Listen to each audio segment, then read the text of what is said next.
welcome back to another Cake Life vlog. If you watched the last vlog, I haven't even moved. I just stopped recording and pressed start again. This week, it's the 1st of May today, and what is coming up?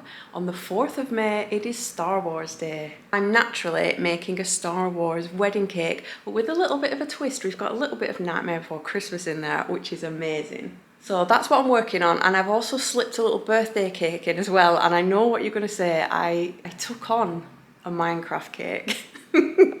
I know, I said never again after the last vlog. If you watch a couple of vlogs ago, you'll have seen me make the Minecraft cake, and it took a very long time. However, this Minecraft cake is based on an older tutorial I shot, so the squares are a bit bigger and it's not as labour intensive, which is why I said yes.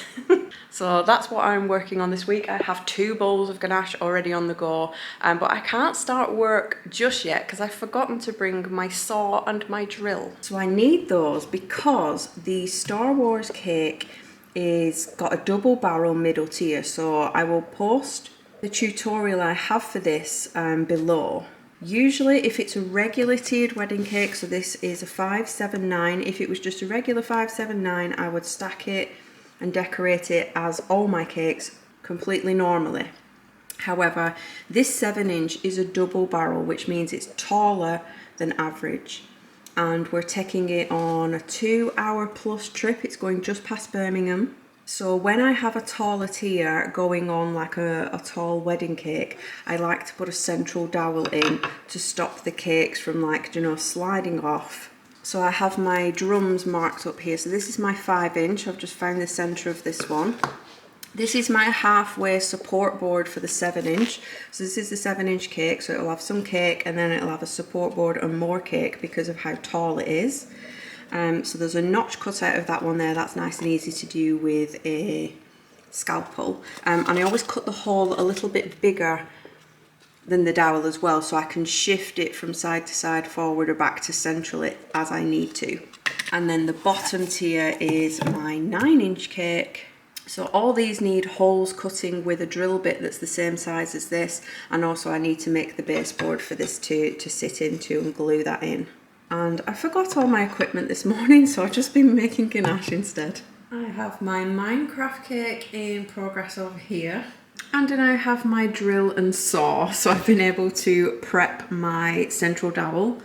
So here it is, all fixed in. And my boards have been prepped as well, just in case anybody's watching from America, because I do get asked this quite a lot. In America, they will usually build their tier, then sharpen a dowel and just knock it all the way through all the cakes into the baseboard with a hammer. We cannot do that here in the UK because our cake boards are absolutely solid. Yours are made of like corrugated card, so you can just like poke wood straight through them. These need drilling. It's made with like compact, really compact card, almost like sawdust on the inside. Don't worry, this isn't sticking out here. It's all been secured in. There's tape over the whole thing, there's tape over the inside, so none of this escapes. If I try to give you a close up here, that's what the inside of these cake drums look like. Really solid. So we have to pre-drill the holes, so when my cake is on here, it will then slot over the central dowel and I can stack them as normal. Like I said, if you want a full tutorial on this, it's already linked below for you. Right, let me show you where I'm up to before I have my little rant. The 7-inch double barrel has been rough coated in ganache. This is waiting for its final finish. We have the board and central dowel ready for the whole cake to go on. I have an extra batch of ganache just cooling down here. I have the 7-inch Minecraft cake stuck to its board ready for sugar paste. I have a roughly ganached 5-inch top tier of the wedding cake, and a rough ganached 9-inch bottom tier. I am getting quite warm. We were supposed to be having some nice weather this week. It's kicking in, it's nice and sunny outside. It's one of those when you walk outside and the sun is on your face and you're like, yes, finally a bit of warm weather. Except when you come to work and you work with chocolate and cake and you go, getting a tad warm. So it's actually only 17 outside, but it's 22 in the studio. If you have been around a while, you've watched the vlogs from like last year or previous years, you know it gets very hot in the studio, and I purchased a aircon unit to combat this problem. It gets very hot, and I decided I needed to invest in an aircon unit, and I'm embarrassed to say I have owned it for probably about a year and I have not even switched it on to see if it works. It's been sat in the corner of my studio and I've not even plugged it in to try it.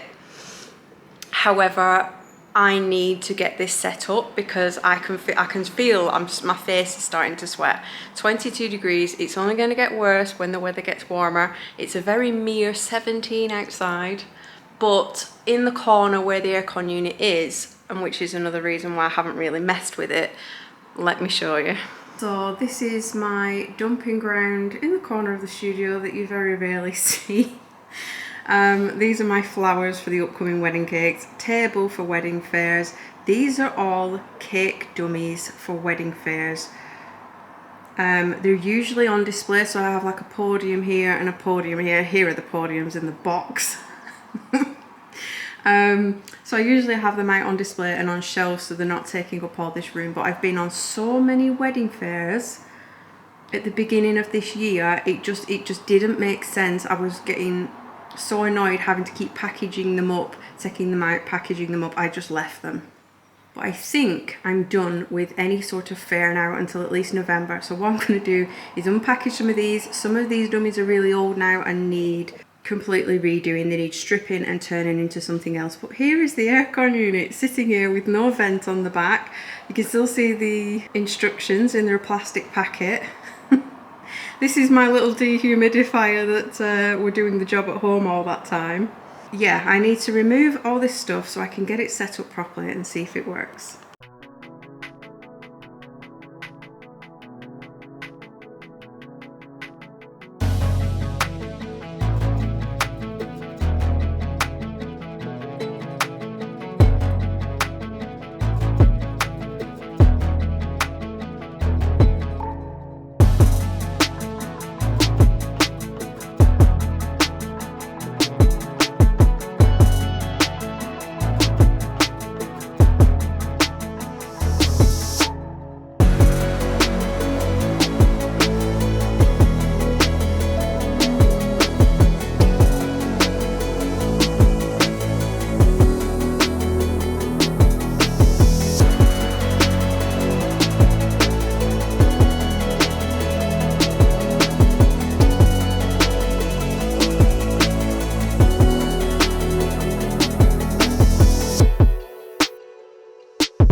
Happy Friday! You have seen me working on the cakes and I have one of them finished, so I'll show you that now. This is the Minecraft cake, all completed. I will leave the tutorial for this one linked below. But this is leaving at 5 p.m. tonight, so I'm very happy I got this one completely finished yesterday. And you'll have seen me spraying this absolute beast of a cake. This is going to be so heavy. We have the initial colours on, and I've done the stars this morning. I'm pretty sure I've got a galaxy cake tutorial as well, so I'll leave that one also linked below. It's good when you start getting a big library of cake tutorials you can point people to for while you're working on it. To this side we have a Death Star currently drying, make a grey circle. This is going to be here on this double barreled here. And I've also just created a Darth Vader helmet, which I have just mounted to a stake. Look at my fingers, this is a result of yesterday's blue airbrushing, gets everywhere.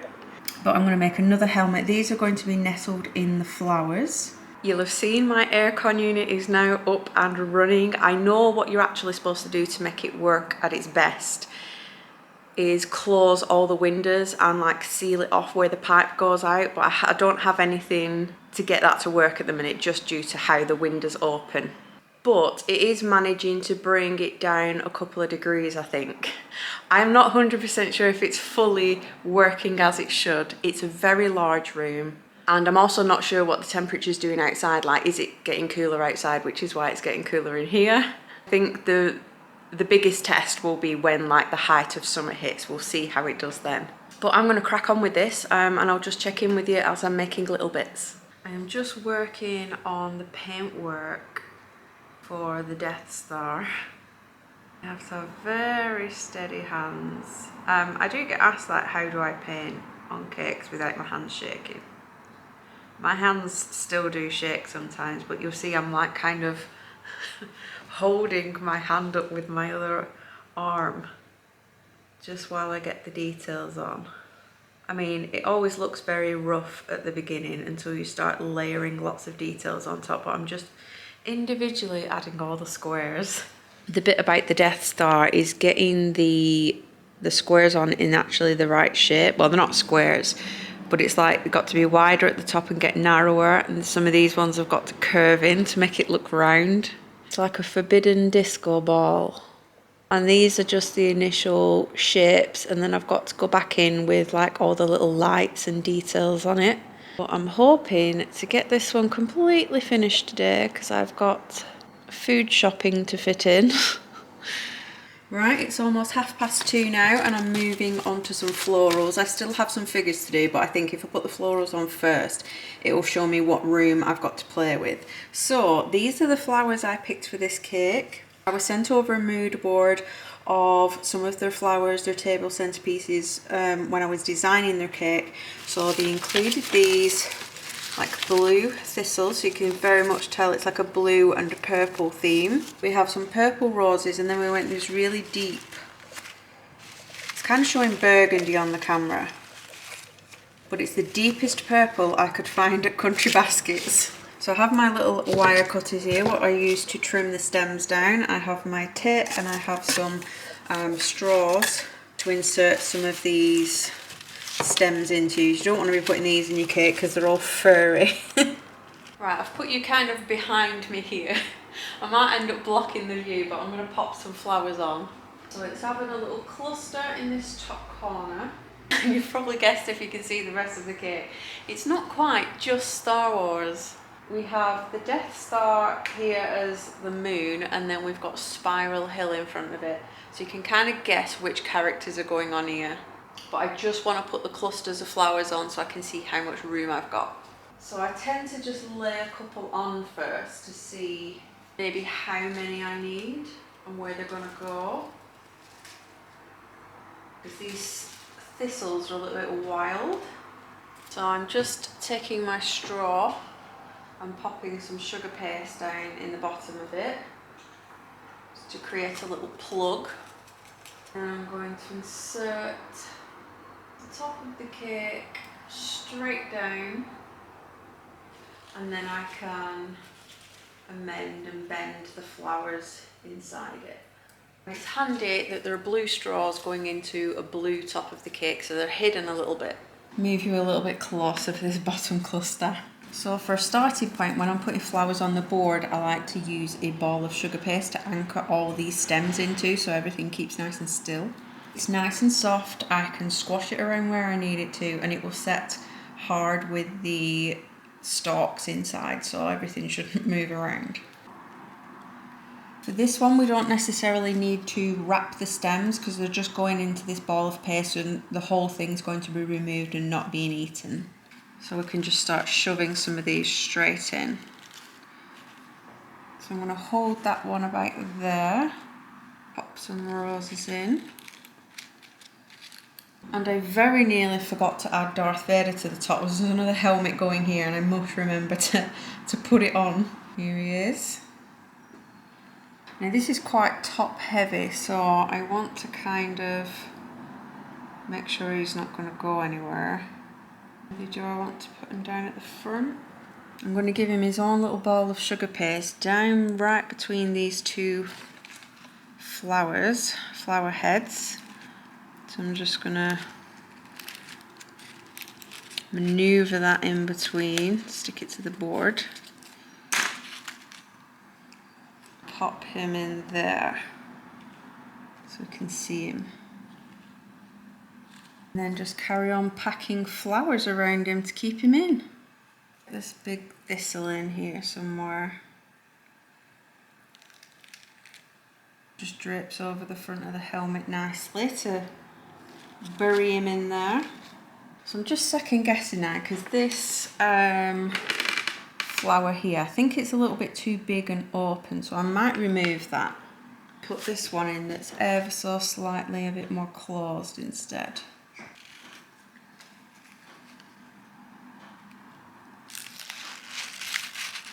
I think I like that a little bit better because he's really buried in there now. Looks like he's peeking out. Then I can put this big one around the back to fill this huge gap we've got. There we go. Yeah, we just need to leave that ball of sugar paste to set now and all these will stay in position and I can start on the models.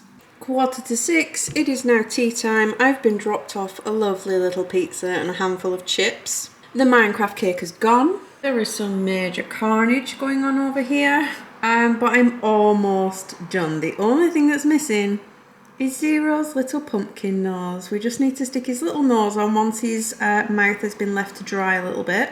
But I think I can get it finished and go food shopping. So I'm chuffed about that. It'll probably be a little bit late, but the fact that I have completed 2 cakes this week and I'm not up till 2 o'clock in the morning is an absolute win. Here she is. I absolutely love how this one's turned out. It looks just like the drawing I did. I love the little helmet peeking out between the flowers there. We've got Zero's nose on. I am happy this is finished because he really needs to set up, like all of his curly front of his snout needs to dry and his ears definitely. You have Jack, I'll just show you his legs are bent there. He looks a bit weird from just one angle at the front. We have Sally in her muted dress. This is more like the screen actual film version of the dress. Because if you look her up, like she's got really vibrant pink and yellow in her dress, but in the film version it's very much darker and muted and I actually prefer the original. Moving up to Spiral Hill and the Death Star. Adam came up at dinner time and he just looked at me and he was like, have you hand painted that Death Star? That's how we do it here at Little Cherry, we hand paint most things. Ships are also hand painted and cut from sugar paste. And then we have our little Darth Vader who just absolutely kills me up there in his little bunch of flowers. But yeah, love this one. Love how it turned out. But I'm not gonna lie, it is insanely heavy. I've just taken it from this side to this side and I thought, oh my God, I'm getting too old for this. I'm getting too old to lift these really heavy cakes. So yeah, it's a long delivery tomorrow. But just before I go, I'm going to do my photos. I've done my photos with my big camera, but now I'm about to do my social media ones where I just take a quick video with my phone. So I'll leave this camera running for that. Just so you can see what that looks like. So I've my camera set up. I'm not sure if you'll be able to see you viewing this, but on my camera screen it is strobing. And what I mean by strobing is that it's flickering, the light is flickering. I hope you can see this, because I'm not sure how the actual video camera is going to pick this up, but it's strobing at the moment. And that's because the frame rate I'm going to shoot this photo at or video at is different to the lighting in this room. So there's a few ways to combat it. Sometimes you can just zoom, and the zoom will stop it from strobing.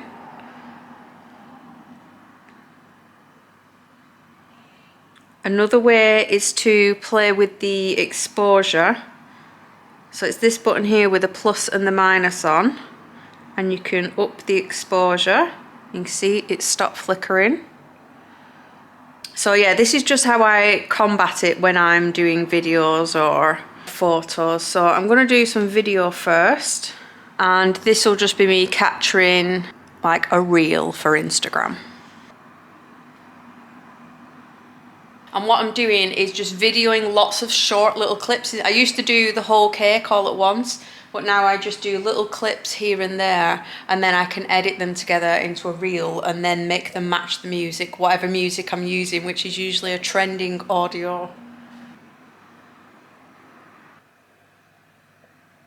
So I've shot about 5 or 6 clips so far. So you'll notice I'm not using Instagram, I'm just using my video and photo app that comes with the iPhone. I then import them into Instagram when I'm editing the reel. I find it easier just to film it on this, and then I can edit how it looks in terms of brightness, as maybe it's a little bit dark and like I've got a white background there, so I just lighten it until this is nice and white instead of grey. But shooting the videos with your camera app will give you more freedom to do that.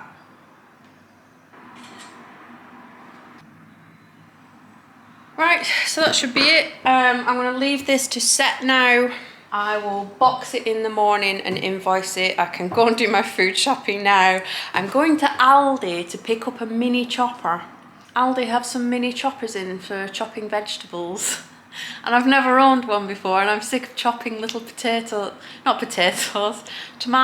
and cucumbers and things. So I will see you tomorrow. We set off nice and early on the Saturday because it was roughly a 2.5-hour trip, and we actually arrived a lot earlier than we needed to. Usually I try to get to venues between 10 and 11 AM, but I think we were there about 9:20. It was raining on the way there, but by the time we got to our venue, it was lovely and sunny. The sun came out. There was lots of nice outside areas for photos. Foxglove and Black were there, who I have met at a couple of wedding fairs now. She was doing the event styling, and the tablecloth was ready for us. So it was just a case of walking across and putting the very heavy cake on the table and on top of the nice purple runners.